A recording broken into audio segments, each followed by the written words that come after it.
Well, it's another glorious Charger day. Got all the brake lines done under the hood. So both front, right and left are run and connected. I used the other one that I had made and cut it too short. That used to go up here and go around. So I straightened it out a little and I just repurposed it to go to there. And then from there, it was just kind of hard to get one line to do that whole thing. So we did put a connector there and ran it back under the frame the way it's supposed to be, like on the factory. Not that I'm doing a factory restoration, but I kind of like things to be close to it at least. That's not. So, quite theoretically, I can put fluid in that thing and pump the brakes up, but I'm not going to do that right at the moment. I am going to skedaddle back here where I'm having... Hey! Got a brake line to grab my foot. Hope it didn't scratch my car. Anyway, so when I put these rear disc calipers on, I used their return spring right here, and I cut a few coils off of the factory one, and I'm thinking that's when this tries to squeeze to put on the parking brake, that it is not allowing this to close all the way. I think it's the inner spring is binding up. So I'm just going to pull this apart and cut that spring completely off of there. Hopefully I don't decide to go back with the rear drums. Nothing wrong with the rear drums. I just bought a four-wheel disc brake kit. Got to be cool, right? Anyway, if you're drag racing, drums are better in the back. Drums are better in the front also. But for cool car points, this is what we do.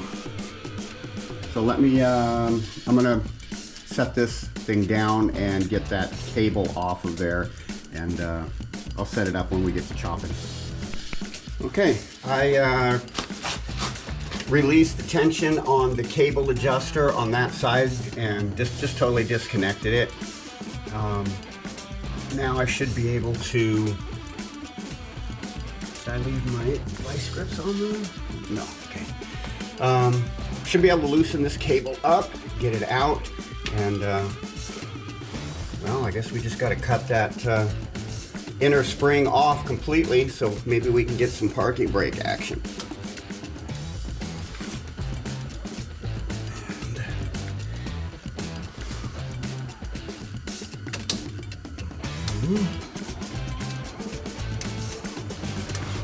Now, I'm sorry I'm getting in your way, but I gotta pull on this to get it off. Get out!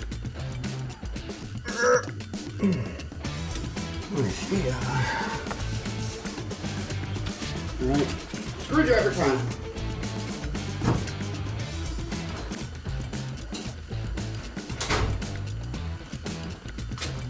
Okay, let's just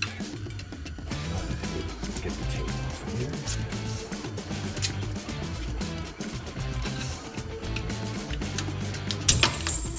Twang! And okay, take some vice grips to get those out, I think. Is that 3?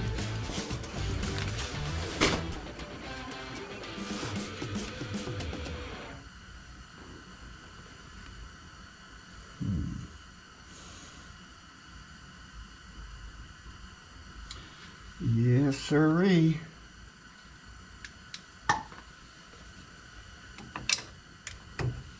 Okay, there's one.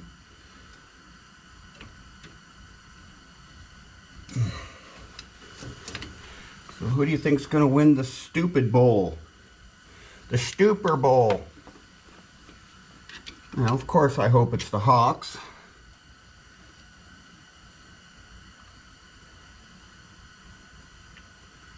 Man, I bet they make a tool for that. I wonder if I just slide a small socket down on that and it'll close up that catch.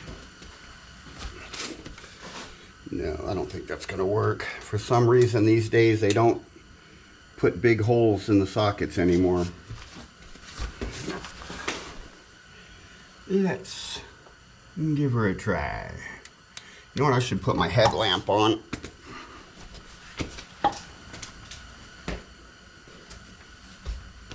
Back again with the good old trusty headlamp.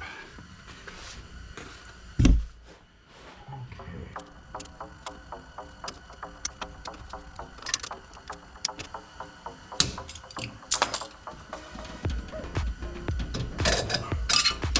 There she is. And there's the factory spring that I need to take off. See, I cut a good portion of it off thinking that I was gonna get it, but no.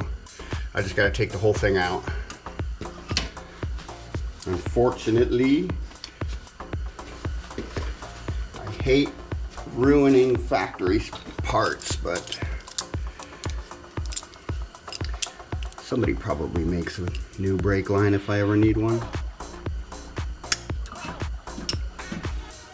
So, man, I can't get the glue out of that.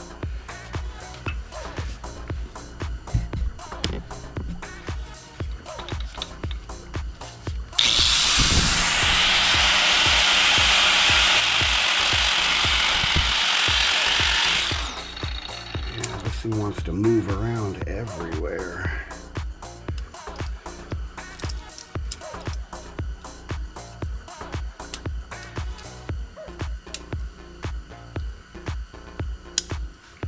Cut little pieces off at a time.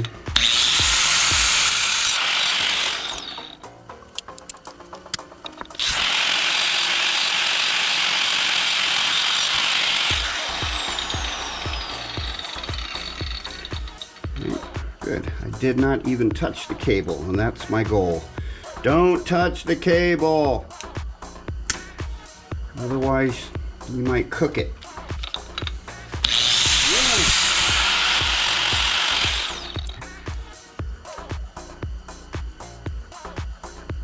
Of those.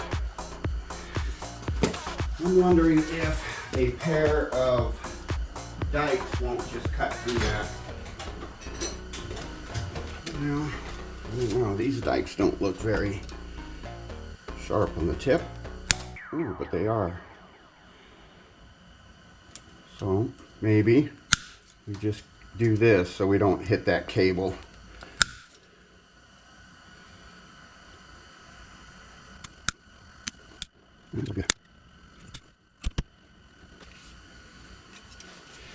Oh, my safety glasses are fogging up.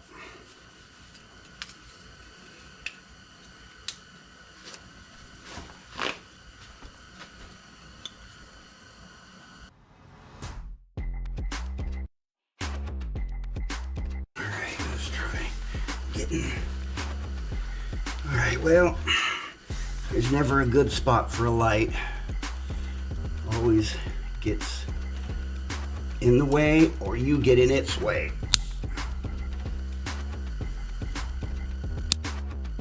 Come on off. All right. Can't even wear goggles because they just fog up.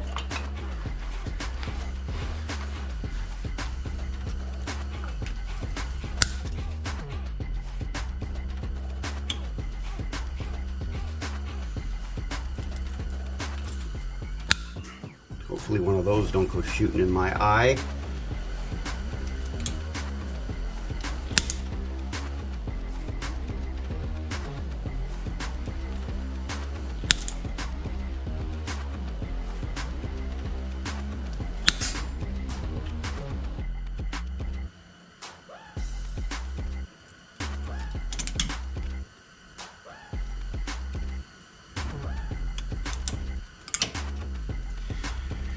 Yay, all apart. And Where did that spring go? Okay, Mr. Spring. You went somewhere.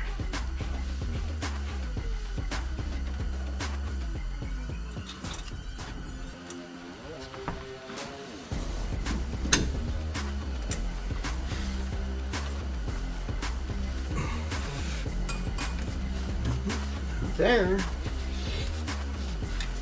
Well, I'm gonna have to walk all the way around. Looks like the size of a valve spring. Well, that part of it does.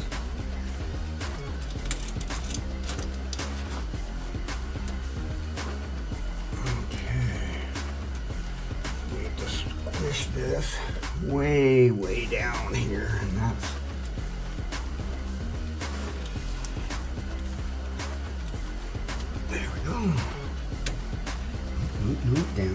down.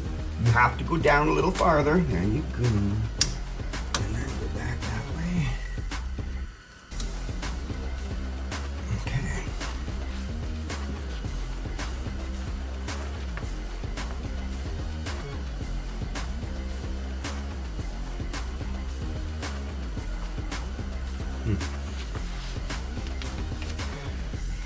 Okay, well, all the spring has been cut off of that one. We just gotta go to the other side and pull that tight so it rests, and go to the other side and do the same thing.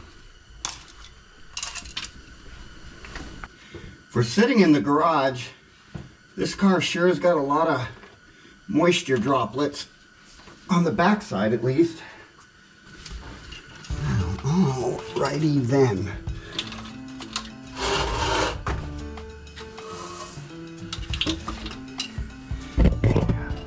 I don't know if you can see that. See all that moisture droplets on the car in the back? It's all over the third member, everything that's metal, so it's condensation. And I'm guessing that's because I use propane heat to do my work. And I heard propane has a lot of moisture in it when you use it for heat.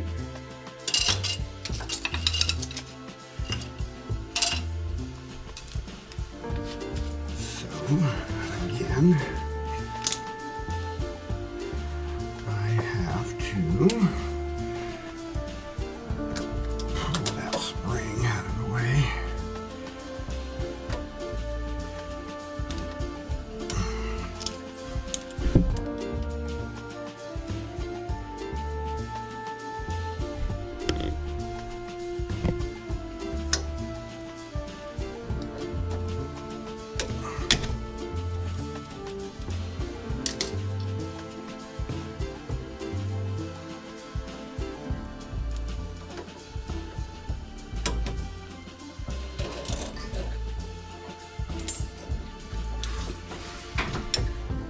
Gotta get that spring off of there.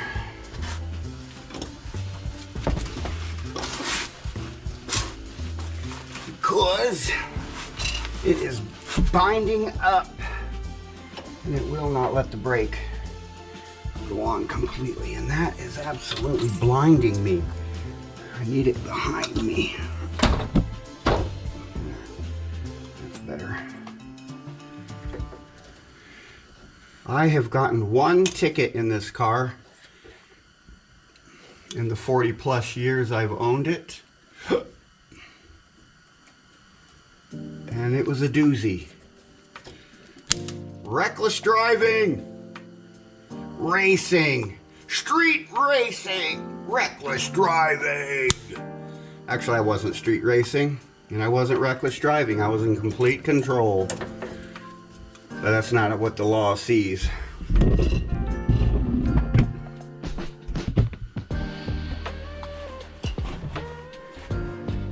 So I was heading over to a bar where a friend of mine was going to have a bachelor party. He was getting married. Or we moved the bachelor party over to the bar. That was it. And So I was going to show everybody, you know, where the bar was, blah, blah, blah. And so I'm ahead of everybody. And allegedly, I had already been drinking a little bit. We won't know that now. It's kind of too late to allegedly been drinking and driving. So we get to Ellingson Road and A Street in Auburn, and I'm heading southbound on East Valley Highway. And so I'm coming up to the light there next to the 7-Eleven, and I don't know if the Safeway was there yet back then. I think it was. Anyway, so I pull up behind a, I'm coming up, I'm still rolling, I'm coming up behind a Subaru, and he was in the right lane, coming up to the red light.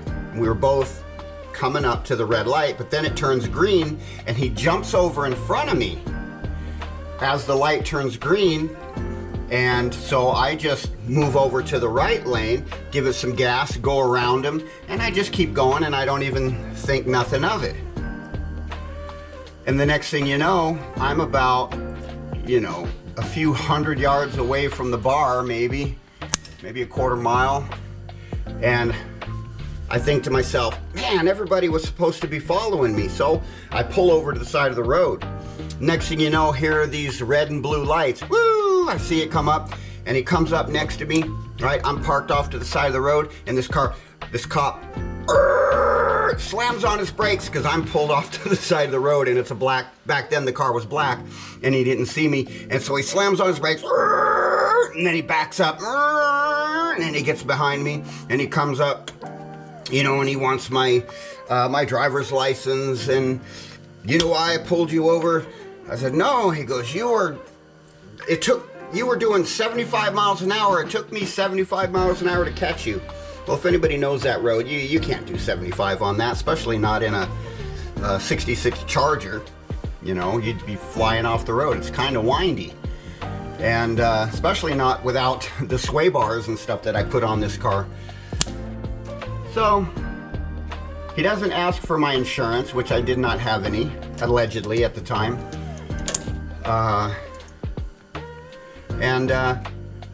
I said, yeah, you know, it may have taken you, you know, and he was in one of those Mustangs at the time, because this was like 1990, so they were still using the Mustangs. And I said, it took you 75 miles an hour to catch me, and you had to have been going faster than me in order to catch me. So, you know, that I wasn't going that fast, officer. Well, the reason why I pulled you over is because you were racing that Subaru. And I said, racing Subaru? What Subaru was I racing? I said, you gotta be kidding me. I said, I wouldn't even waste my time trying to race a Subaru, you know? And I don't even think the good WRXs were even out back then. This was 1990. Oh, you were racing that Subaru. I said, wait a minute. If I was racing that Subaru and you had to pass him to get to me, why didn't you pull him over if you thought we were racing? He says, well, your car is louder and more attractive. I said, oh, okay, I get it. Thanks for the compliment. So anyway, he gives me a reckless driving ticket for racing. Of course, I don't get hauled in. He just gives me a ticket and drives away. And as this is happening, all the other guys are driving by, you know, driving by, watching me get pulled over by the cops. So once all that was over, I drove over to the bar and had to explain to everybody, yeah, this is what happened, and they got a pretty good kick out of it. So I went to court, and back then you went to court in Algona for that, in that particular area, or Pacific. Algona didn't have it. It was Algona Pacific. So I went to the courthouse in Pacific, you know, and got me one of them public pretenders and plea bargained it down to not reckless driving, but what's the other? Negligent driving. And it was like $175 fine or something like that. And so I left the court, started to make payments on that ticket, when one day I went over to the courthouse and it was all shut up. I'm like, wow, what's going on here? It was all closed down, and it turns out that the City Hall for Pacific in Algona were under investigation for fraudulent activities. So basically they were just pulling people over, you know, for nothing and charging them, getting their ticket money. Well, seems the higher ups got wind of that and shut them down, and it turns out that Auburn had to police Algona and Pacific for a little while there. And the moral of the story is that I didn't have to pay for the rest of that ticket. I think I only paid like 25 bucks on it.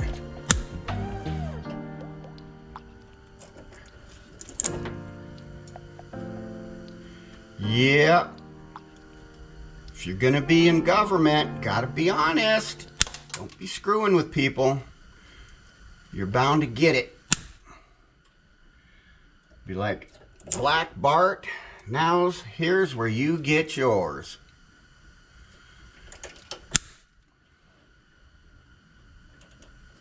And we are almost done with this. Ooh, I almost took one in the eye.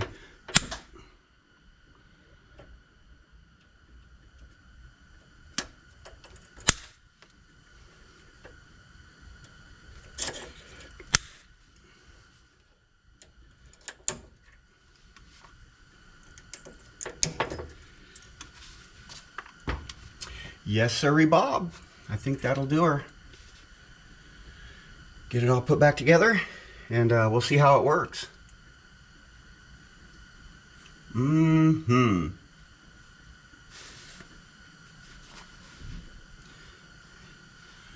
Oh, okay. Yep. All right.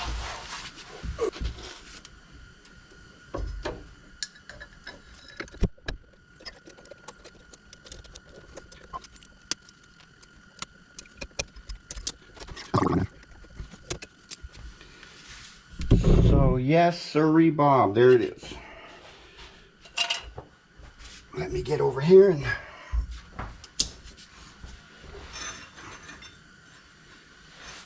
get these hooked back up, possibly tightened up, I don't know.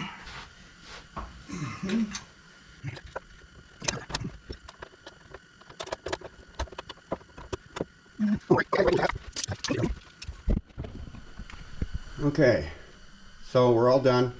Cables are all on and somewhat adjusted, and this spins pretty easily. The brake pads are, see, they still move around. They're still loose, so they're not binding on there. They're not rubbing. And let's go hit the brake and see what we got.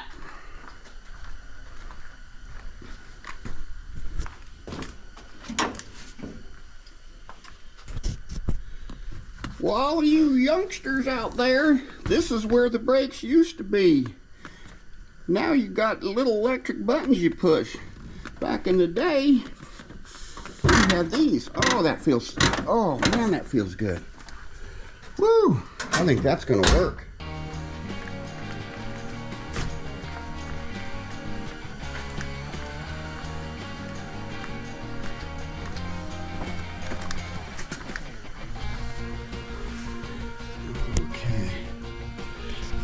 See here, before I could turn these with my hand, even when the brake was on, but now, oh man, no way. Yep, I think that's gonna work, son. Ooh. But I sure don't like all the moisture drops that are on all my new parts back there. I gotta see what I can do about that.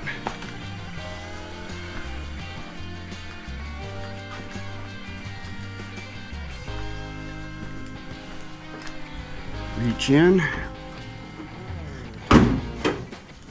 Yeah. Yeah. So I'm gonna put the tires back on it and get this thing set back on the ground. Make a little short video of this one because, well, hey, that's what people like. Short and to the point. Short and to the point was, those things were not functioning properly. Had to cut off the inner spring. Didn't like to do that because that ruined the factory brake line, or